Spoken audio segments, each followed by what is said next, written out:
Okay, it's a niche zero grinder. I've been using it for quite a while. I can't remember what the last grinder had. I'm pretty sure there's quite a few espressos. I was doing brewed coffee earlier. I just want to show how easy a grinder it is to get the burrs out and clean them. How easy it is to get all the burrs out to deep clean. And also just to show you what the total retention, which is a figure I use, is to what the grinder holds. In other words, all the coffee in the grinder after you've ground everything out, you've done everything, you've been grinding for many shots, and you just grind and make sure everything's ground out. What remains in that grinder is what I call total retention. So let's have a look and see what that is.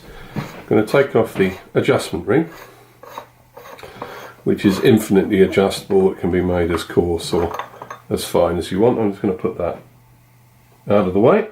Now you can probably see in the grinder, and I'm going to use a torch because I think that's sort of helpful.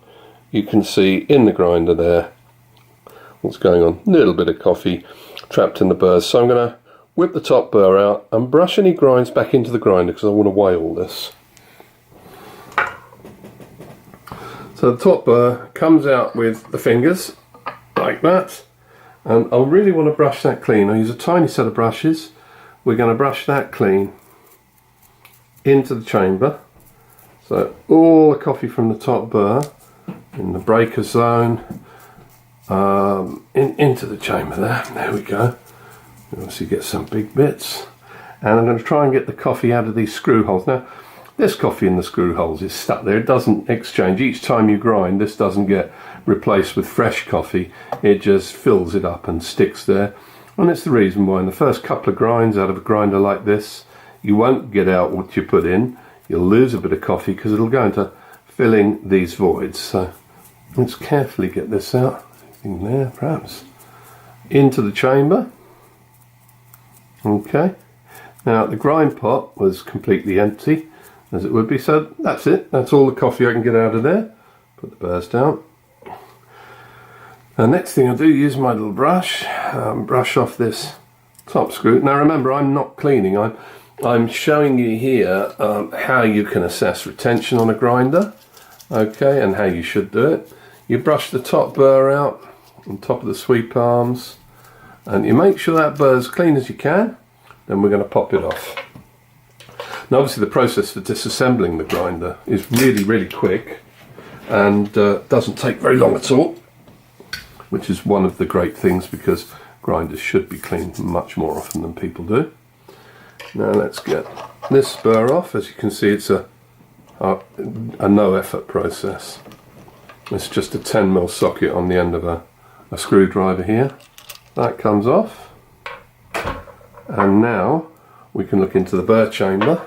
I'm trying to do unbroken videos, so there's obviously no cheating going on. And there we are, into the burr chamber of the grinder. Okay, I don't know if you can see what's in there. Okay, and I'm going to sweep as much as I can off the burr. Let's do that. Before I remove it. So here's the burr. This is as much coffee as I can get off this. I'm trying to be meticulous. I use a small brush so the brush doesn't retain any. Sweep that into the chamber. Put the burr on the table. Ooh, double check. No, there's nothing on the bottom. Right, the next thing I've got is the sweep arms. They do hold a little bit, so I'm going to carefully get them off and try and sweep it all into the chamber. They're highly polished. It can be a little bit awkward to get them. And as you can see, a little bit catches on the sweep arms. And all this coffee adds up, it's surprising how much it adds up. And when you take a grinder apart, a lot of grinders you can't get below the burr carriers, and there's coffee there you can't get out and don't even know about it. So those are clean. Now we have left the coffee in the grinder. Now when I removed the burrs, I disturbed a ring of coffee that sits around there and compacts and doesn't actually exchange. It sits around the bottom of the burrs. There it is. Don't know if you can see. That's everything I could get swept off the burrs and out of the grinder. Okay, bring the thing back. Now what I'm going to do is sweep, and there's a little ring above the sweep arms which it retains, which obviously is there. I'm going to sweep all this coffee into the little pot. Okay, and it's all going to the catcher cup below. Sweep the entire chamber, including the, I'll move it forward, I don't know if you can see them, I'll put the light on again, including the screw heads, or the Allen bolt heads, which also fill up with coffee, and that doesn't exchange either. So let's carry on screwing it out. Okay.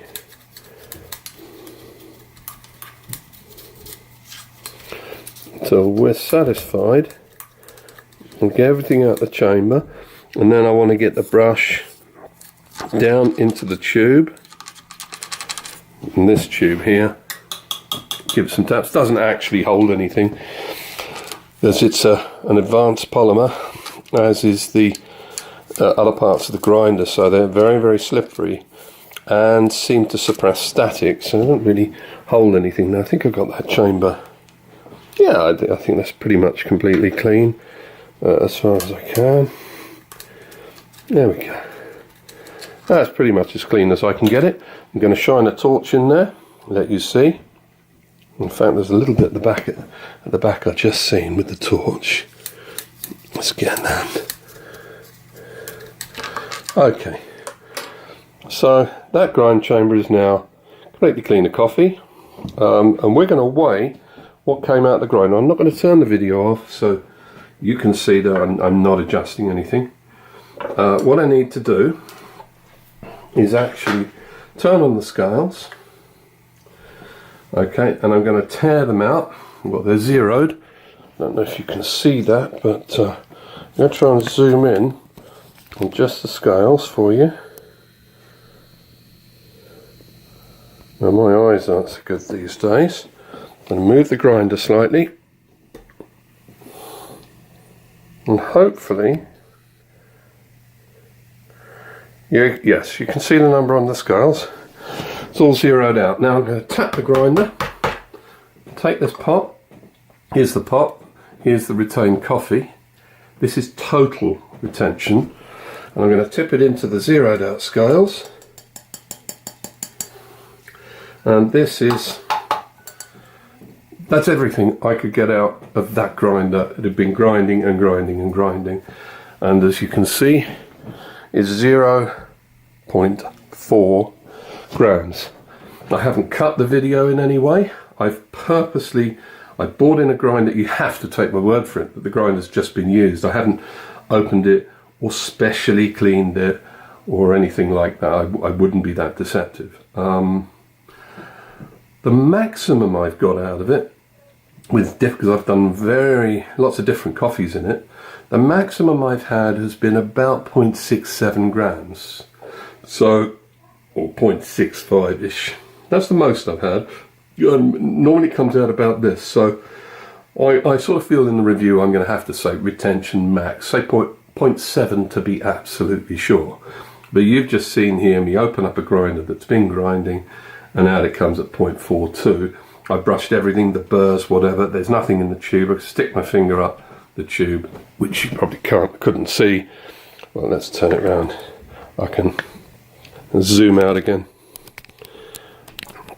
Oh, sorry about this. I really don't want to cut the video in case you think I'm doing something underhand. I can stick my finger right up that grinding tube, bring it out, and it's just brown. There's no weight of coffee there, it's just a brown smear. The tube really doesn't hold anything. Okay, so I'm not claiming 0.42 grams because I've seen variants up to 0.6, 0.65, I think as much as 0.68 on one occasion. And what I do, I put espresso grind in, I grind, do various shots, make sure that the dose variance is down to nothing, it's not accumulating any more grinds. Then I open it up like this completely, brush it all out and weigh it, and it's normally about 0.4, 0.5. It has been as much as, like I say, 0.68. So The safest thing for me to do is say claim a variance, a total retention figure of 0.7 grams. Now, you know, if you think this video is fake, then you're not going to believe anything. But yeah, I couldn't get any more out, and I used my little brushes.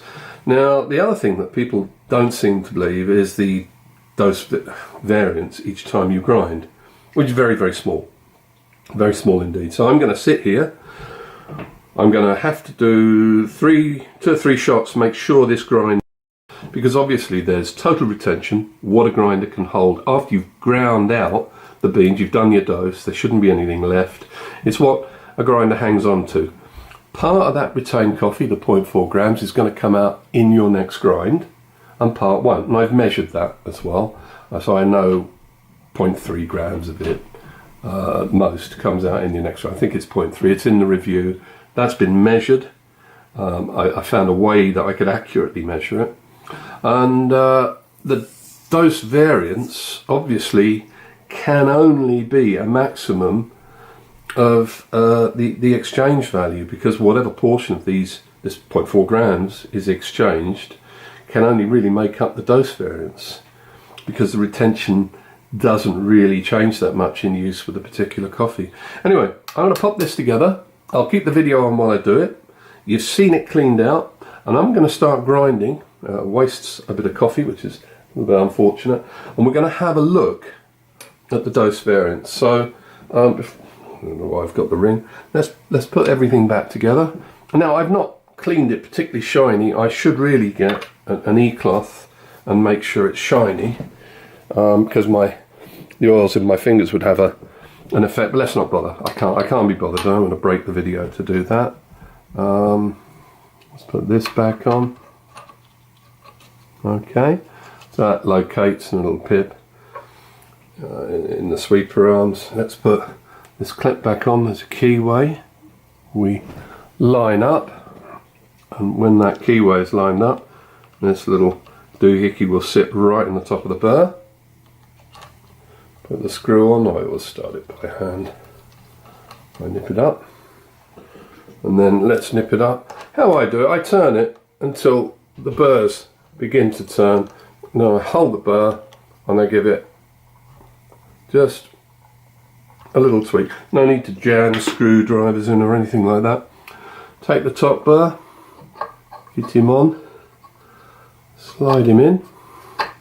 The springs there, obviously push it back against the adjustment ring, and they also allow for the fact that it's located in the right way, can't spin, so there's no spin force on this adjustment ring, hence it never tries to move, which is it means you can actually adjust it very, very easily. There's no massive tension had to be put on the ring to prevent movement, because those lugs ensure there is no turning force. They're in addition to the standard burr. So I close him up, and I get him to the point where I can't, the fingers, the tips are just slipping, and I bring him back to about there as an espresso grinder. What we're going to do, we're going to grind dose after dose after dose, and you can see what the dose variability is on video for yourself. You don't have to believe me. I'm going to grind 10 gram doses just to save coffee, but it's the same for a 20 gram dose. There's no difference.